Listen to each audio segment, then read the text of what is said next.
हमें ऐसा लगा कि लाइट गोल हुआ तो माताएं सब सो तो नहीं गई। बंधुओं, उत्तरा पुकार रही है कि हे गोविंद, आपके सिवा आज हमारी सुरक्षा करने वाला कोई नहीं है। बंधुओं, भगवान सोचे कि देखो तो सही कितना बड़ा दुष्ट है यह अश्वत्थामा। अरे ये बालक अभी जो पृथ्वी पर आया भी नहीं है, क्या बिगाड़ा लोगों का, लेकिन आज अश्वत्थामा इस बालक को नष्ट करना चाहता है, लेकिन मैं इस बालक को नष्ट होने नहीं दूंगा। भगवान बोले कि हे उत्तरा, एक मिनट के लिए अपने मन में मातृभाव लाओ। और जैसे ही बंधुओं मातृभाव लाई है उत्तरा, भगवान नन्हे से रूप धारण करके उत्तरा के गर्भ में प्रवेश कर गए। बंधुओं, शास्त्र कहता है गर्भवासम समम दुखम न भूतो न भविष्यति। जितना बालक को माँ के गर्भ में दुख होता है, तकलीफ होती है ना, उतना न कभी भूत में हुआ न भविष्य में कभी होगा। लेकिन भगवान कहते हैं अपने भक्तों की रक्षा करने के लिए मैं नरक में भी जाने के लिए तैयार हूँ। ऐसा बंधुओं कृपालु और कौन हो सकता है। और बंधुओं, भगवान श्री कृष्ण अपने नन्हे स्वरूप धारण करके उत्तरा के गर्भ में प्रवेश किए और अपने गदा को घुमा करके बंधुओं सुदर्शन चक्र की भांति उस ब्रह्मास्त्र को शांत कर दिए। और बाहर खड़े हुए भगवान कहते हैं कि हे उत्तरा, अब तो कोई तकलीफ तो नहीं है ना। उत्तरा कहते नहीं गोविंद, अब बिल्कुल स्वस्थ महसूस कर रहे हैं। बंधुओं, इस प्रकार भगवान कृष्ण परीक्षित की रक्षा किए। वही बंधुओं बालक का नाम परीक्षित पड़ेगा। रक्षा तो कर दिए, लेकिन भगवान जा रहे थे द्वारिका। अब जाना बंधुओं स्थगित हो गया। द्वारिका भगवान सानंद निवास करने लगे। आज बंधुओं कुंती मैया समझ गई कि देखो तो सही, भगवान श्री कृष्ण हमारे अभी अभी पुत्र बधों के गर्भ में प्रवेश करके रक्षा किए। बंधुओं, भगवान के चरणों में प्रणाम करते हैं कुंती मैया की, हे गोविंद, आज मैं ये कुंती आपको प्रणाम करती हूँ। बुआ ये क्या कर रही हो? आज उल्टी गंगा कब बहा रही हो? भतीजा अपने बुआ को प्रणाम करता है, आज बुआ प्रणाम कर रहे भतीजा को, ये कहाँ का न्याय है बुआ? भगवान को देखकर कुंती कहती है कि कन्हैया, यही तो तुम्हारी खासियत है, किसी को बुआ बनाते हो, किसी को फूफा बनाते हो, किसी को दादाजी बनाते हो, किसी को काका जी बनाते हो, और ये क्यों भूल जाते हो कि सबके बाबा तो आप हो। बंधुओं, भगवान से बड़ा संसार में कौन है? हे गोविंद, आज आपकी स्तुति करने मुझे दो। नमस्ते त्वाम्बिके विष्णुम, कहते हैं नमस्ते पुरुषम त्वाद्या ईश्वरम प्रकृते परा। हे प्रभु, आप कोई साधारण पुरुष नहीं, आप तो जगदीश्वर हैं, जगत के नियंता हैं। बंधुओं, कुंती बड़ा सुंदर स्तुति करती है भगवान का। अंत में कहती है कि हे प्रभु, आपसे मैं कुछ मांगना चाहती हूँ, क्या मुझे दोगे? भगवान बोले बुआ बताओ। तो कुंती क्या कहते हैं, एक मिनट ध्यान से सुनिएगा। इसके पश्चात हम आपको संक्षेप में समस्त कथाओं को सुना करके बंधुओं शिव पार्वती जी का यहाँ सुंदर सती चरित्र का दर्शन आपको हम कराएंगे। कुंती क्या कहती हैं, बड़ा ही सुंदर भाव है। कहती हैं विपदः सन्तु न शश्वत तत्र तत्र जगद्गुरु भवतो दर्शनं यस्याः पुनर्भवदर्शनम्। कुंती भगवान से वरदान मांग रही है क्या कि हे गोविंद, एक विपत्ति दूर न हो कि दूसरी विपत्ति आ जाए, दूसरा विपत्ति दूर न हो कि तीसरी विपत्ति आ जाए, तीसरी विपत्ति दूर न हो कि चौथी विपत्ति आ जाए। बंधुओं, हम आप भगवान से क्या मांगते हैं? गोविंद, सुख संपत्ति घर आवे, कष्ट मिटे तन का। लेकिन कुंती क्या कहती है कि हे गोविंद, आप ऐसा आशीर्वाद दो कि एक विपत्ति दूर न हो कि दूसरी विपत्ति आ जाए। विपदा संतु न शश्वत तत्र तत्र जगत गुरु भवतु दर्शनम न स्यात् पुनर्भव दर्शनम। हे गोविंद, हमारे जीवन में विपत्ति पर विपत्ति आती रहे, हमारे जीवन में विपत्ति ही बनी रहे, आप ऐसा आशीर्वाद दे दो। क्यों? क्योंकि प्रभु, विपत्ति में ही तो आप याद आते हो। जब सुख आ जाता है, संपत्ति आ जाता है, तो जीव आपको भूल जाता है। ये प्रभु कहते हैं कि सुख के माथे सिल पड़े जो हर हृदय से जाए, बलिहारी माँ दुख के जो पल पल नाम जपाए। सुख के माथे सिल पड़े, मैं उस विपत्ति को विपत्ति नहीं कहती, संपत्ति को संपत्ति नहीं कहती। गोविंद को भूल जाना ही बंधु सबसे बड़ी विपत्ति है, और गोविंद याद रहे यही सबसे बड़ी संपत्ति है। हनुमान जी महाराज क्या कहते थे कि कह हनुमंत विपत प्रभु सोई, जब तब सुमिरन भजन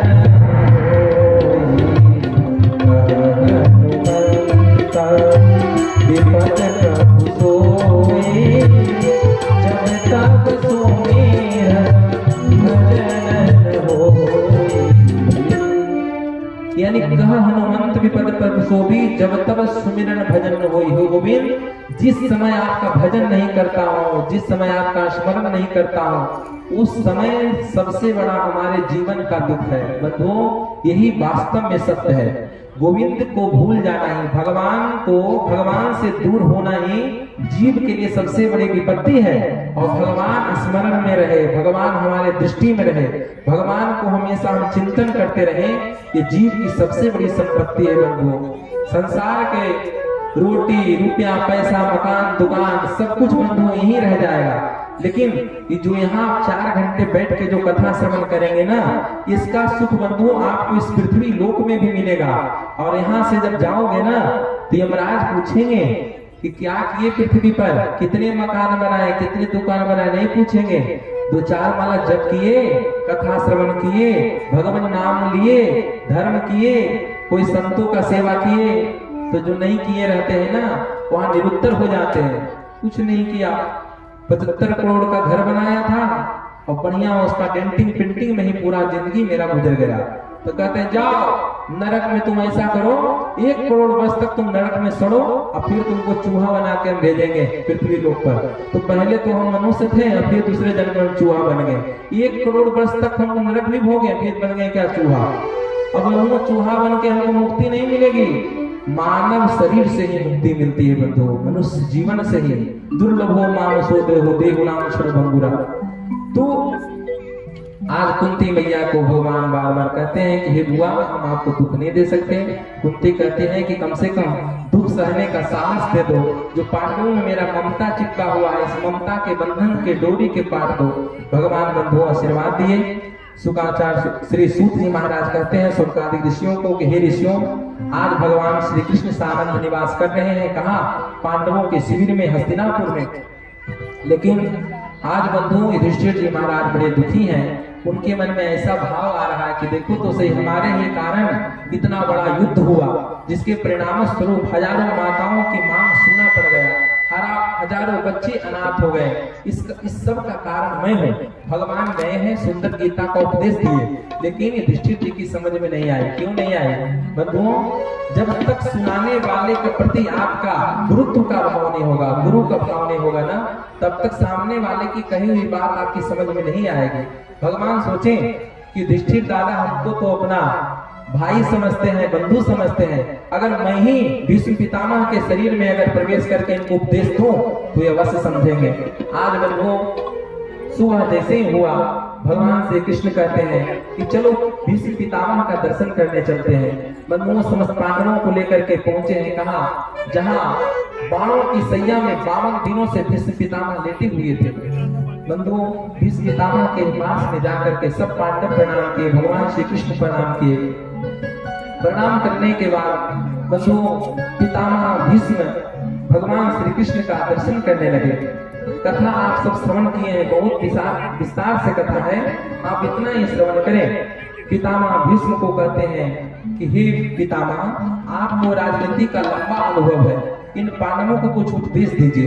पितामह भीष्म पांडवों को राजधर्म, दान धर्म सबका निरूपण करके बताएं। दान धर्मान, राज धर्मान, मोक्ष धर्मान, विभाग स्त्री धर्मान, भगवत धर्मा, समाज सभ्या सहयोगता। एक राजा को कैसा होना चाहिए बंधुओं, गृहस्थियों का लक्षण क्या है, स्त्री का धर्म क्या है, ये सब का निरूपण करके सुंदर पांडवों को समझाए। अंत में बंधुओं, भगवान कृष्ण से कहते हैं कि हे गोविंद, आपका मैं उसी स्वरूप का दर्शन करना चाहता हूँ जब आप प्रतिज्ञा किए थे कि उस युद्ध की मैदान में मैं अस्त्र शस्त्र नहीं धारण करूंगा। उसी समय मैं भी प्रतिज्ञा किया था क्या कि आज जो हरिहीन शस्त्र कहा हूं तो लाजू गंगा जन्ने को शांत निसूत्र कहा। अगर उस युद्ध की मैदान में अगर मैं भगवान श्री कृष्ण को अगर शस्त्र नहीं उठवा दिया तो मैं शांतनु बिहारी नहीं, मैं पितामह भीष्म नहीं। ऐसा मैं घोर प्रतिज्ञा जब किया था भगवान, तो मेरी प्रतिज्ञा की लाज रखने के लिए आप कैसे अपना प्रतिज्ञा भूल गए थे। और अपनी प्रतिज्ञा को भूल करके प्रभु आप जब रथ के पहिया को जब उठा करके जब मुझे मारने के लिए दौड़े ना, तो ऐसा लग रहा था कि कोई गजराज किसी सिंह को मारने के लिए दौड़ रहा था। यानी बताना चाहते हैं कि आप गजराज थे तो मैं भी सिंह से कम नहीं था। तो प्रभु आज उसी रूप लावण्य की झांकी आज हमारे आंखों में उपस्थित कर दीजिए। बंधुओं, पितामह भीष्म बड़े प्रसन्न हैं, प्रमोदित हैं। पितामह भीष्म कहते हैं, भगवान मेरी एक बेटी है, मैं अपनी बेटी का वर्ण आपके साथ करना चाहता हूँ। भगवान और पांडव सब एक दूसरे को देखने लगे, अरे पितामह भीष्म तो ब्रह्मचारी है, इनकी बेटी कहाँ से आ गई। कहे कि हे कृष्ण, ये हमारी जो मति है ना, हमारी बुद्धि ही हमारी बेटी है। इसमें अपनी बेटी को, इस बेटी के लिए योग वर वर्षों से मैं खोज रहा हूँ, लेकिन आज तक कोई योग वर नहीं मिला। और आज लगता है कि आपसे बढ़िया योग वर और कौन होगा। आज मुझे आपके स्वरूप में उस योग्यता दिख रही है, इसीलिए मैं अपनी बुद्धि रूपी बेटी को आपको समर्पण करना चाहता हूँ। इति मति रूपकल्पिता वितृष्णा भगवती सात्वत वेद होमनी ससुखम उपगते कुचित बहर्तोम प्रकृति मोपे सुयत भव प्रवाह। हे भगवान, भगवान बोले कि आपकी बुद्धि में कोई विशेष गुण है क्या। बोले हाँ, मेरी बुद्धि में विशेष गुण है कि वितृष्णा, तृष्णा से रहित है और कोई कामना नहीं रह गई। मतलब पितामह भीष्म पुष्पताग्रह छंद में, क्यों पितामह भीष्म के पूरे शरीर में बंधु बाणों की सैया बना हुआ था, पूरे अंग अंग में बाण लगे हुए थे।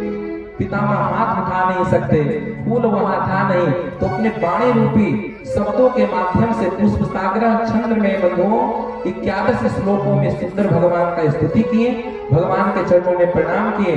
और सबको देखते ही देखते बंधुओं अपने पंचभौतिक शरीर को पितामह भीष्म त्याग दिए। एक बार प्रेम सुनिए भीष्म पितामह जी महाराज की जय, भक्त वत्सल भगवान की जय।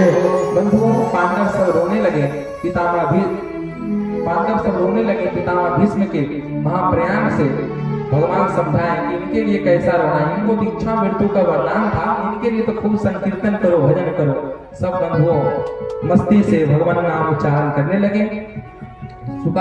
श्री सूत जी महाराज कहते हैं सुनकादि ऋषियों को कि हे ऋषियों, श्री भगवान श्री कृष्ण आज राज्याभिषेक करके चल गए कहाँ, अपने द्वारका को प्रस्थान कर गए।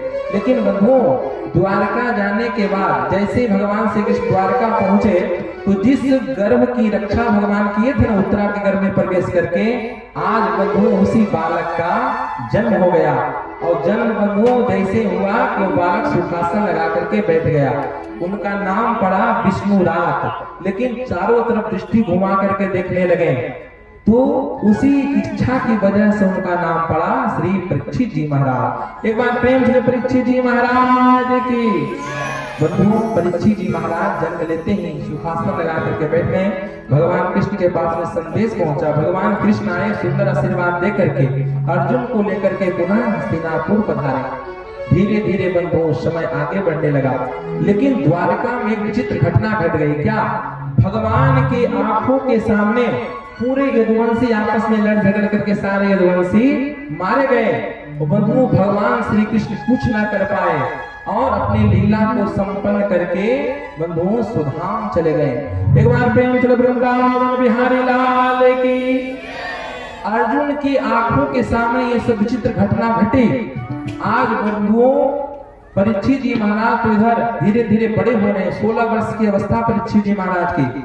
आज कई महीनों के बाद जब अर्जुन बंधुओं अपने हस्तिनापुर आए, हस्तिनापुर जैसे ही आए हैं, युधिष्ठिर जी महाराज अर्जुन के स्वरूप को देखे, सोचने लगे, ऐसा लगता है कि हे अर्जुन, तुमसे कोई 3 अपराध तो नहीं हो गया? तुम्हारी मस्तिष्क से तुम्हारा तेज कैसे नष्ट हो गया? हे अर्जुन, अगर एक व्यक्ति का चेहरे का तेज नष्ट होने का 3 कारण है।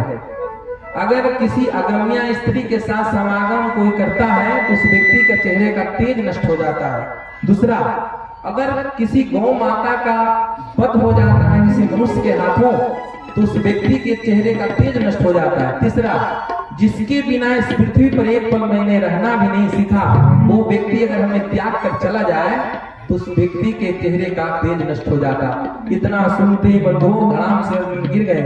वंचितो हम महाराजा हरिणा बंधु रूपिणा एन मे पतम तेजो धनम विस्मापनम महत। हे भैया, ब्रह्म बंधुन हंतव्यम वंचितो हम महाराजा। जिस गोविंद के बिना इस पृथ्वी पर भैया हमने एक पल जीना नहीं सीखा, आज वही गोविंद हम सबको छोड़ करके स्वधाम गमन कर गए। इतना सुनते ही कुंती मैया का वो प्राणंत हो गया।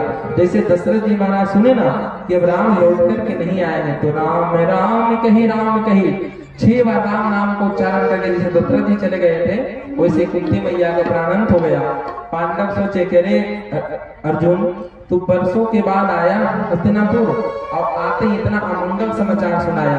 और बंधुओं, उसी 16 वर्ष की अवस्था में परीक्षित को राजगद्दी पे बिठा करके समस्त पांडव स्वर्गारोहण को प्रस्थान किए। बंधुओं, धीरे धीरे समय आगे बढ़ा।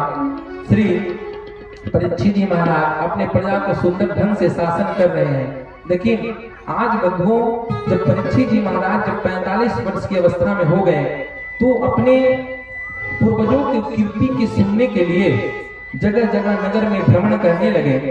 तो क्या सभी जगह जब गए तो अपने पूर्वजों की खूब प्रशंसा सुन करके बड़े आनंदित हुए। लेकिन एक जगह की एक विचित्र घटना देखे। क्या? एक गौ माता है और एक बैल है। गौ माता के 3 पैर कट चुके हैं और एक जो बैल है बचा, एक जो बैल है उनके साथ में वो बैल भी रो रहा है धर्म। और बैल के एक पैर कटा हुआ है और गौ माता का एक पैर कटा हुआ है। अब बंधुओं, उस गौ और बैल के पीछे एक धूर्त काला काला पुरुष डंडा लेकर के मार रहा है। वो चाह रहा है कि बैल का एक पैर भी कट जाए। बंधुओं, सतयुग में 4 चरण जो धर्म होते हैं उसके 4 चरण थे, सत्य, दया, दान और धर्म। लेकिन कलयुग में बंधुओं सिर्फ सत्य पर कलयुग टिका हुआ है। इस पृथ्वी किस पर टिका हुआ है? सत्य के बल पर। परीक्षित जी महाराज बंधुओं जैसे ही देखे हैं उस धूर्त को, सबसे पहले जाकर के गौ माता को सांत्वना प्रदान किए और जब देखें कि ये धूर्त कौन है तो बंधुओं पूछे तुम्हारा परिचय, तो महाराज मैं कलयुग हूँ। अरे कलयुग तुम्हारा, इस हमारे युग में तुम्हारा क्या अधिकार? बोले महाराज आपका युग नहीं है, ये कलयुग आ गया है महाराज, ये हमारा युग है। तो कलयुग आ गया। बंधुओं 45 वर्ष की अवस्था में हो गए थे श्री परीक्षित जी महाराज, लेकिन आज तक उन्हें पता तक नहीं चला, क्योंकि अपनी प्रजा को ही पुत्रवत स्नेह करते थे, प्रेम करते थे। सब बंधुओं समस्त प्रजा को पुत्र की जैसे रखते थे श्री परीक्षित जी महाराज। लेकिन कलयुग को जब देखे, बोले हे दुष्ट कलयुग, तुम्हारे हमारे ये जो हमारे जो राज है इसमें तुम्हारा क्या प्रयोजन? महाराज कहाँ जाओ, क्या करो? दीनहीन होकर के चरणों में जब गिर पड़ा तो बंधुओं परीक्षित जी महाराज बोले कि देखो ये हमारा जो राज है, इस राज में तुम नहीं रह सकते, तो महाराज कहाँ जाओ, मेरा युग चल रहा है। तो बंधुओं जब बहुत चरणों में गिरकर अनुनय भी नहीं किया तो परीक्षित जी महाराज ने उसको 4 स्थान प्रदान किए। कौन कौन सा स्थान दिए हैं?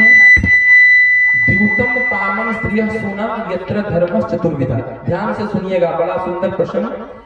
जो व्यक्ति जुआ खेलता हो वहां कलयुग का वास है। परीक्षित जी महाराज बोले कि जहां जुआ खेला जाता हो ये कलयुग, तुम वहां रहना, मैं तुम्हें कुछ नहीं करूंगा। जहां मदिरा पान, जो लोग मदिरा पान करते हैं, शराब पीते हैं, वहां कलयुग नशा के रूप में रहता है। कलयुग जो मदिरा पिए उनके खोपड़ी में तुम वास करना, मैं तुम्हें कुछ नहीं करूंगा। जो व्यक्ति स्त्री लंपट पुरुष है, जो वैश्यागमन करता है, वहां काम के रूप में कलयुग रहता है, तो वहां वास करना, मैं तुम्हें कुछ नहीं करूंगा।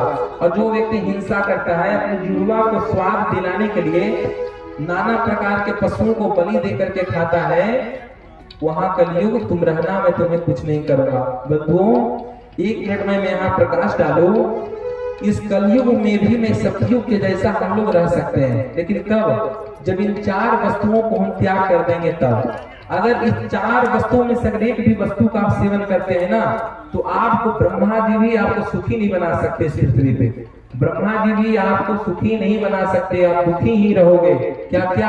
अगर आप जुआ खेलोगे, अगर आप शराब पियोगे, अगर आप वैश्यागमन करोगे, अगर आप हिंसा करोगे, अपने जीवा को स्वाद दिलाने के लिए लोग देखिए नाना प्रकार के हिंसा कर करके मांस आदि का भक्षण करते हैं। बंधुओं हम मनुष्य, मनुष्यों का आहार क्या है? मनुष्य तो बंधुओं फल, दूध, दही, मक्खन खाते हैं, लेकिन हम अपने स्वरूप को विकृत कर लिए हैं, अपने प्रभाव को हम व्यथित कर लिए हैं। और कहा गया है ना कि जैसा करोगे संग वैसा चढ़ेगा रंग। हमें संगति के प्रभाव के कारण आज वो वृंदावन में ऐसा वृंदावन भूमि की महिमा है कि आज भी वहाँ जो बिहारी जी के आसपास का जो क्षेत्र है वहाँ प्याज लहसुन तक नहीं बिकता है।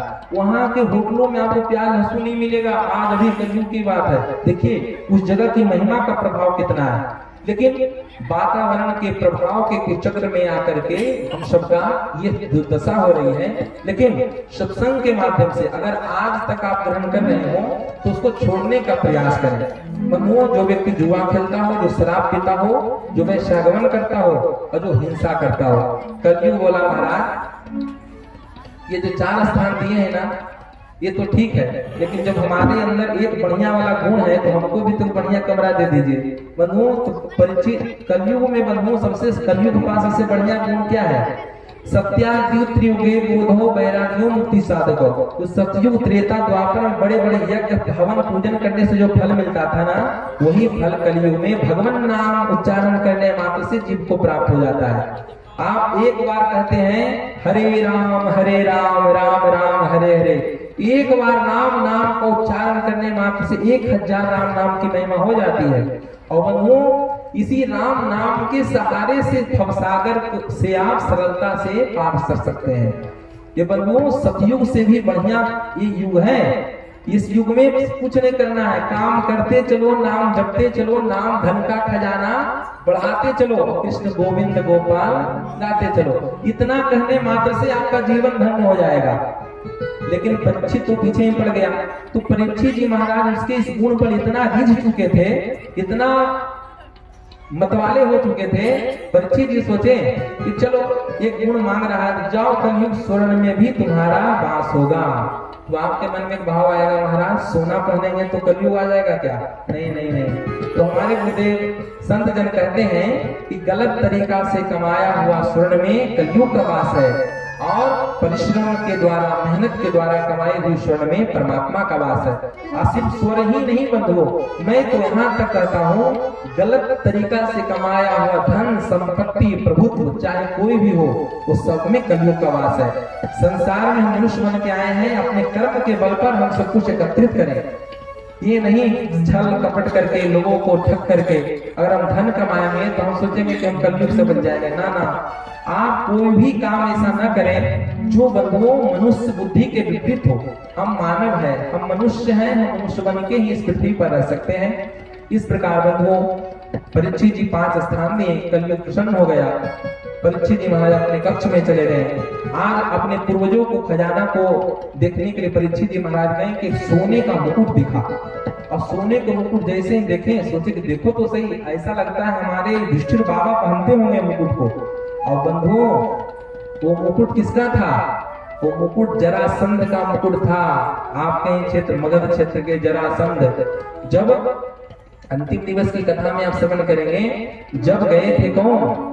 अर्जुन और भीमसेन और भगवान श्री कृष्ण, तो भीमसेन के हाथों जरासंध का उद्धार हुआ और जरासंध का मुकुट को लेकर के आ गए कहां? हस्तिनापुर। और बंधु वही मुकुट हस्तिनापुर में रखा हुआ था। और आज परीक्षित जी महाराज अपना बाबा का मुकुट समझकर पहन लिए और कलयुग को मौका मिल गया। गलत तरीका से कमाया हुआ मुकुट स्वर्ण था, कलयुग उनकी बुद्धि में प्रवेश कर गया। जो परीक्षित जी महाराज अहिंसा परमो धर्म मार्ग पे चलते थे, आज उनके मन में भाव है चलो शिकार खेलने चलते हैं। वन में गए और बंधुओं इतने थक गए कि प्यास लगी और शमीक ऋषि के गले में मरा हुआ सर्प लपेट करके अपने महल में आ गए। शमीक ऋषि के जो पुत्र था श्रृंगे, जब उनके अपने पिताजी के यह दुष्कर्म के बारे में जब पता चला, तो इति लंघित मर्यादम तक्षकः सप्तमेहनि, हाथ में जल लेकर संकल्प कर लिया, अरे परीक्षित तुम्हारी इतनी हिम्मत कि हमारे पिताजी के गले में मरा हुआ सर्प लपेटे, जाओ। बंधुओं एक ब्राह्मण कहते हैं, अभी मैं निवेदन करूंगा, उसी समय से शमीक जी श्राप दिए थे ब्राह्मणों को कि ब्राह्मणों के मुख में वरदान देने की शक्ति तो 10 गुना हो जाएगी, लेकिन श्राप देने की शक्ति कम हो जाएगी। क्यों? पहले के ब्राह्मण बंधु बड़े ही तपस्वी होते थे, किसी को कुछ बोल देते थे तो हो जाता था। और शमीक नन्हा सा बालक हाथ में जल लेकर के संकल्प किया, इति लंघित मर्यादा, ये जो तुम उल्लंघन कर्म किए हो ना परीक्षित, इसी तक्षक, इसी सर्प के जो पूर्वज तक्षक नामक सर्प है, आज के 7वें दिन तुम्हें डसेगी, तुम्हारी मृत्यु हो जाएगी। जब बंधुओं ये श्राप लग गया, क्या हुआ? शमीक ऋषि के पास में आए श्रृंगी, रोने लगे। शमीक ऋषि की समाधि खुली। बंधुओं सच्चे संत थे, जब उन्हें पता चला कि ये क्या कर दिए तुम। संतों का ऐसा स्वभाव नहीं होता है, संतों का तो जीवन तितिक्षामय होता है, जो बड़े से बड़े कष्ट को हंस के सह ले। बंधुओं बड़े समझाए, लेकिन अब क्या हो सकता है? श्राप तो लग गया है। अपने गौड़ नाम को शिष्य को भेज करके सुंदर उपदेश कराए, और उपदेश करा करके बंधुओं परीक्षित जी महाराज को निवेदन किए, हे परीक्षित जी, आप अगर अपनी मृत्यु को सुधारना चाहते हैं तो शीघ्र अपने मुक्ति का उपाय ढूंढ लें, क्योंकि आज के 7वें दिन आपकी मृत्यु हो जाएगी और आपका उद्धार हो जाएगा। इसीलिए अगर अपने मृत्यु को सुधारना चाहते हैं तो कुछ करें। बंधुओं इतना सुनते ही परीक्षित जी महाराज अपना सारा राजपाट को त्याग करके बंधुओं पतित पावन माता गंगा के पावन तट से ताल चले आए, और बंधुओं वहां आकर सुखासन लगाकर बैठ गए। तो सारे ऋषि महात्माओं को पता चला कि इतना यशस्वी मनस्वी ऋषि, इतना यशस्वी राजा को श्राप लग गया है। सारे ऋषि महात्मा ज्ञानी अमलात्मा परीक्षित जी का दर्शन करने के लिए आ रहे हैं। बड़े से बड़े संत बंधुओं, भृगुर वशिष्ठ वनश्च गौतमो मेधात्रि देवल देवरातो, विश्वामित्र जी, पराशर जी, महर्षि वेद व्यास जी, कण्व ऋषि, बड़े बड़े ऋषि महर्षि 25,000 से ज्यादा संत आ गए। कहाँ? उस गंगा माता के पावन तट पर। सब ऋषियों के चरणों में परीक्षित जी महाराज प्रणाम करके निवेदन करते हैं कि जो व्यक्ति का शीघ्र मृत्यु हो उसे क्या करना चाहिए। बंधुओं, बड़े से बड़े ऋषि महात्मा जो महर्षि वेदव्यास जी भागवत की रचना किए ना, वहीं बैठे हैं, लेकिन उनके मन में भाव नहीं जगा। कहते 7 दिन में ऐसा क्या सुनाओ जिससे परीक्षित की मुक्ति हो जाए। अगर दुर्गा जी का पाठ भी सुनाता हूँ तो 9 दिन लगेगा, अगर रामचरितमानस सुनाता हूँ तो 9 दिन लगेगा। क्या ऐसा सुनाया जाए इनको जिनसे इनकी मुक्ति हो जाए। बंधुओं, कोई निर्णय नहीं कर पाया तो बिना बुलाए परीक्षित की सभा में सुखदेव जी महाराज का प्राकट्य हो गया। कहते हैं तत्रा भगवत भगवान व्यास पुत्रो यदक्षगामठमानो नपेक्षा अद्रक्षलिंगो निजवालावतुष्टो प्रतश्चवालय भूत भेषा।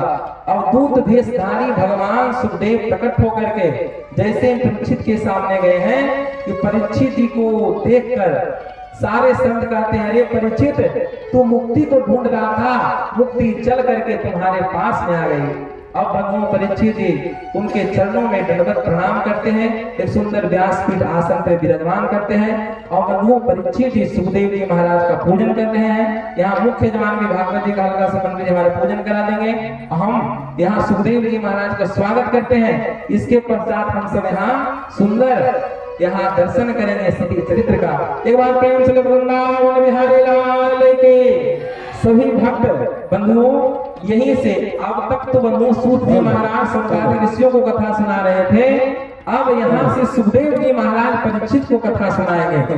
बड़ा ही सुंदर बंधुओं, सुखदेव जी का हम सब स्वागत करें। इसके पश्चात हम सब बड़ा ही सुंदर 10-15 मिनट कथा और श्रवण करेंगे। इसके बाद हम सब आरती करके प्रसाद लेकर अपने अपने घर को प्रस्थान करेंगे। एक बार प्रेम से वृंदावन बिहारी लाल की। अरे हरि नाम सुनाने वाले, हरि नाम सुनाने वाले, प्रभु की कथा सुनाने वाले, प्रभु की कथा सुनाने वाले,